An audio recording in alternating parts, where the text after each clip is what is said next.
Yung mga idol dun sa nag-request ng kanan kung paano maglapat mga boss, ito ituturo ko lang. Sundan nyo na lang mga boss, paghawak yan, ganyan lang. Maglagay muna tayo ng 3 sa taas tapos 3 sa baba para masundan. Yan idol. 1, 2, 3, himas. As lipat tayo sa baba mga boss. Lagay rin tayo ng ng 3. Ayan mga idol. 1, 2, 3. Himas mga idol. Yan. Tapos, yung paglagay ng leader boat, same pa rin yan mga idol. Yan mga idol. Tapos himas. Lagay muna tayo sa baba ng isa mga idol yan.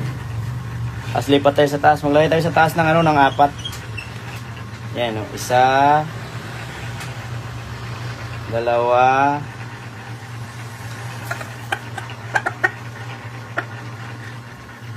yan mga idol, 2 na yan. 3, 4, himas mga idol yan. Himasin natin para maganda pagkalapat mga boss. Tapos lipat tayo sa sa baba. 2, 3, 4. Yan ang mga idol. Tapos hilutin natin yan dito sa likod tsaka sa harapan yan. Tapos yung gagamitin natin kalang mga idol, medium. Kasi laglag natin to kasi yung tari natin pang kaliwa. Di ba natin nakuha yung tari natin pang kanan mga boss Yan mga idol. Pero doon sa akin, lagi naman ako nagkakanan mga boss. Pang kaliwa naman yung gamit ko. Ina-adjust ko lang naman yan. Adjustin nyo pa rin na yung asinta nyo, makuha nyo mga boss. Yan mga idol, paglagay ng kalang yan, dandan lang, papunta dito yan. Yan mga idol.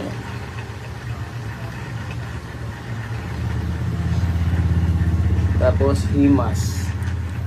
Yan mga idol yan. Sundan nyo na lang yan doon sa nag-request kung paano tayo magkanan.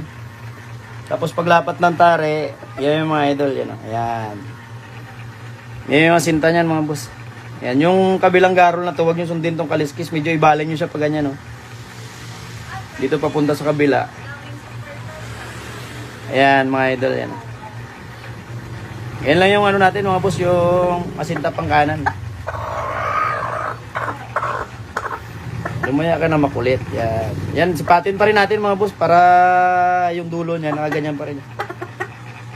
Yan, ito yung katama sa kabilang prop 2.